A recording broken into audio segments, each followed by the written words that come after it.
सकाळच्या ब्रेकफास्टला एक नंबर असा ऑप्शन आहे, तर नक्की करून बघा. तर हे आहे मुगाच्या डाळीचे अप्पे आणि त्यासोबत ही चटणी. तर पहिल्यांदा चटणी बनवू. त्यासाठी मी डाळवं, खोबरं कीस, मिरची, साखर, मीठ, सांबार आणि दही टाकलं आणि ते ग्राइंड केलं.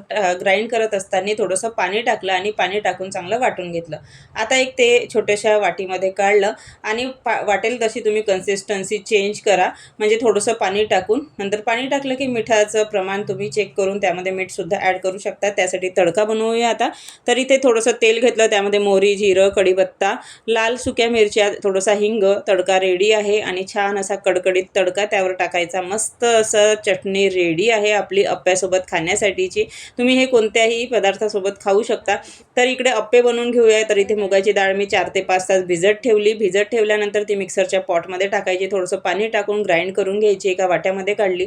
त्यामध्ये आता ज्या भाज्या तुम्हाला टाकायच्या आहे मी इथे घेतलेली आहे शिमला मिरची, कांदा, टोमॅटो. तुम्ही टोमॅटोच्या ऐवजी दहीसुद्धा इथे वापरू शकता, टोमॅटो नसेल वापरायचं तर. इथे गाजरसुद्धा तुम्ही टाकू शकता. तर मी जे बारीक चिरलेल्या भाज्या आहेत त्या सगळ्या टाकल्या, सांबार टाकला. नंतर आता मिरच्या छोट्या मुलांना जर खाऊ द्यायच्या आहे तर मिरच्या जांजवतील कच्च्या टाकल्या तर, त्यामुळे तडका देऊन देऊ थोडासा. त्यामुळे तडक्यासाठी थोडंसं तेल गरम केलं, मोहरी, जिरं, मिरच्या, कढीपत्ता टाकलं आणि तो तडका बॅटरमध्ये टाकलं. चवीनुसार मीठ टाकलं, इनो टाकला. इनोला ॲक्टिवेट करण्यासाठी थोडंसं पाणी टाकून चांगलं असं मिश्रण मिक्स केलं. इकडे अप्पे पात्र गरम करायला ठेवलं, त्यामध्ये तेल टाकलं आणि कडावर जे आहे ना तिथे पहिले मिश्रण टाकलं, नंतर मध्ये टाकलं आणि 5 मिनिटाची याला वाफ दिली किंवा 2 ते 3 मिनिटाची.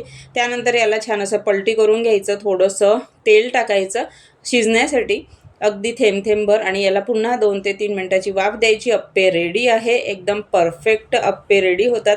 सकाळचा नाश्ता करत असाल ना, नक्की हे करून बघा. हां, चटणी रेडी आहे, अप्पे रेडी आहे. काय विचार करताय? मस्त खा, स्वस्त राहा. अप्पे बाहेरून मस्त असे, बाहेरून कुरकुरीत आणि आतमधून अशा भरपूर अशा भाज्या कलरफुल आणि मस्त असे लुसलुशीत झालेले होते. तर मी खाऊन बघते, एक नंबर झालेले होते. तर मस्त खा, स्वस्त राहा. छान क्रिस्पी झालेले आहे. लाईक, शेअर आणि सबस्क्राईब करूनच जा.